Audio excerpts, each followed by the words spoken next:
হয়, কালি বিয়লি নামতোলা অঞ্চলৰ পৰা যি অপহৰণকাণ্ড সংঘটিত হৈছিল তাৰ পাছতে এতিয়া দেখিবলৈ পোৱা গৈছে এজনে প্ৰতিক্ৰিয়া প্ৰকাশ কৰিছে আৰু ইয়াত দেখিছে যে অসম নাগালেণ্ড এই সংযোগী এই স্থান যি স্থানত এয়া মোৰ সতীৰ্থ ইয়াৰ পৰিৱেশ দেখুৱাইছে। ইপাৰলৈ এইখন দলঙেৰে পাৰ হৈ গ'লেই মাত্ৰ ইয়াত 30 মিটাৰ এই দলংখনেৰে পাৰ হৈ যোৱাৰ পাছতেই নাগালেণ্ডৰ তিজিত আৰু এয়া মই বৰ্তমান উপস্থিত আছোঁ এই নামতোলাৰ তিজিতৰ সমীপৰ তিজিতলৈ যি নাগালেণ্ডলৈ যোৱা সেই গেটৰ সমীপতে আছোঁ এই দলঙৰ কাষত। এই পুৱাৰে পৰা ইয়াত বিৰূপ প্ৰতিক্ৰিয়া সৃষ্টি হৈছে আৰু এয়া দেখিছে বিভিন্ন দল সংগঠনৰ লোক ইয়াত উপস্থিত হৈছে আৰু যি মুছলেক আলী নামৰ ব্যক্তিজনে কালি তেখেতক অপহৰণ কৰিছিল নগা দুৰ্বৃত্তই আৰু যিহেতু তেওঁক জানিব পৰা গৈছে যে তেওঁ এজন ড্ৰাগছৰ ব্যৱসায়ী আছিল আৰু ব্যৱসায়ীগৰাকীয়ে আজি বহুত দিনৰ পৰা তেখেতক ব্যৱসায়ীজনক মনা কৰি আহিছিলে। বিভিন্ন দল সংগঠনৰ লগতে নগালোকেও তেওঁক মনা কৰিছিলে, কিন্তু যিহেতু সীমান্ত অঞ্চলৰ তেখেত হোৱাৰ বাবে সীমান্ত অঞ্চলৰ পৰা ইয়াৰ পৰা কিছু নিলগতে আছে অসমৰ আৰক্ষীৰ যি নামতোলা আৰক্ষীৰ তেওঁলোকৰ থানা ইয়াত আছে আৰু তাৰ কিছু নিলগত চাবলৈ গ'লে নাগালেণ্ডৰ দিশেও আছে তেওঁলোকৰ তালাচী চকী। কিন্তু এতিয়া ইয়াৰ পৰা কেনেধৰণে সংঘটিত হ'ল এনে কাৰ্য বা এই অপহৰণকাণ্ড কেনেধৰণে সংঘটিত হ'ল আৰু ইয়াত কালি যি সময়ত সন্ধিয়া সময়ত টানা আজৰা কৰাৰ মুহূৰ্ততে এটা গ্ৰেনেডো ইয়াত থাকি গৈছে বুলি আমি জানিব পাৰিছোঁ আৰু ইয়াত থকা বিভিন্ন দল সংগঠনৰ লোক আছে, আমি তেওঁলোকৰ পৰা জানিবলৈ চেষ্টা কৰিম।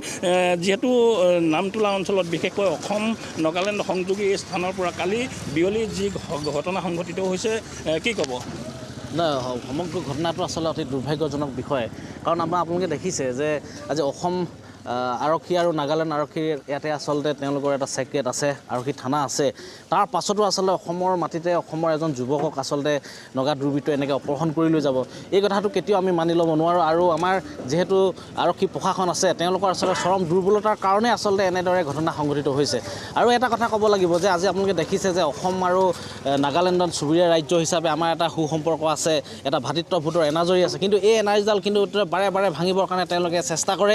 তেওঁলোকে বিভিন্ন সময়ত আমাৰ যিসকল শ্ৰমিক বন্ধু আছে তেওঁলোকৰ তালৈ যদি যোৱা হয়, কাম কৰিবৰ কাৰণে যোৱা হয় বা ব্যৱসায় বাণিজ্য কৰিবলৈ কাৰণে যোৱা হয়, তেতিয়া কিন্তু তেওঁলোকে আমাৰ বিভিন্ন ধৰণৰ অত্যাচাৰ বা আমাৰ হিংসাত্মক দৰে ঘটনা সংঘটিত কৰিছে।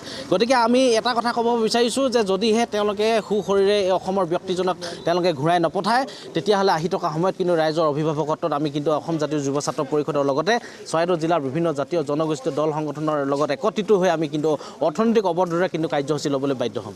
হয়, তেখেতলোকে জনাইছে যে অৰ্থনৈতিক অৱৰোধৰ দৰে কাৰ্যসূচী ল'বলৈ তেখেতলোকে বাধ্য হ'ব, যিহেতু নাগালেণ্ড ইয়াৰ পৰা নিচেই কাষতে নাগালেণ্ড লাগি আছে।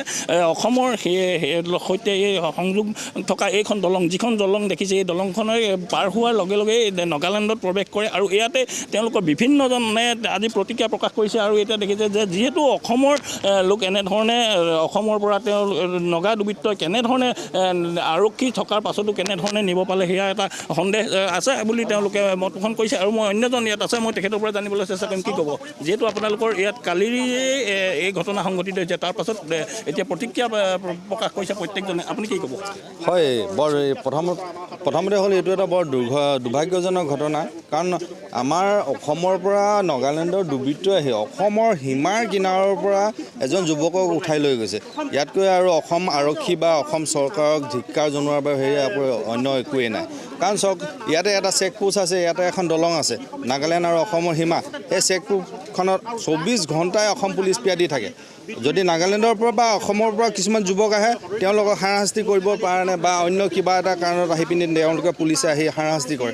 কিন্তু দুৰ্বৃত্ত অহাৰ সময়ত সেই অসম পুলিচ ক'ত আছিলে? তেওঁলোকে যে ইয়াৰ পৰা একদম সন্মুখৰ পৰা উঠাই লৈ গুচি গ'ল। ইয়াত আৰু অসম পুলিচৰ চৰকাৰৰ সীমাহীৰ বাহিৰে অন্য একো নাই। মুঠতে আমি অসম জাতীয় যুৱ ছাত্ৰ পৰিষদে নাগালেণ্ড চৰকাৰকহে হওক বা অসম চৰকাৰে হওক, মাত্ৰ সময়সীমা আমি 6 ঘণ্টা সময় দিছোঁ। তেওঁলোকে যদি 6-7 ঘণ্টাৰ ভিতৰত যদি যিজনক তেওঁলোকে অপহৰণ কৰি নিছে সুস্থ শৰীৰে যদি ঘূৰাই নিদিয়ে, তেনেহ'লে ইয়াতকৈ জংগী আন্দোলন হ'ব। ইয়াত চৰকাৰ সম্পূৰ্ণ দুখী হ'ব, কাৰণ চৰকাৰ দুখী হ'ব, নাগালেণ্ড চৰকাৰো দুখী হ'ব। তেওঁলোকৰ এতিয়ালৈকে আমি গম পাইছোঁ যে নাগালেণ্ড চৰকাৰে এতিয়ালৈকে কোনো ষ্টেপ লোৱা নাই, নাগালেণ্ড পুলিচে কোনো ষ্টেপ লোৱা নাই। অসম পুলিচে এতিয়ালৈকে মাত্ৰ 4-5জনমান ইয়াত পিয়াদি ৰখি আছে, তাৰ বাহিৰে আমি প্ৰশাসনৰ পৰা এতিয়ালৈকে কোনো ৰিজাল্ট পোৱা নাই।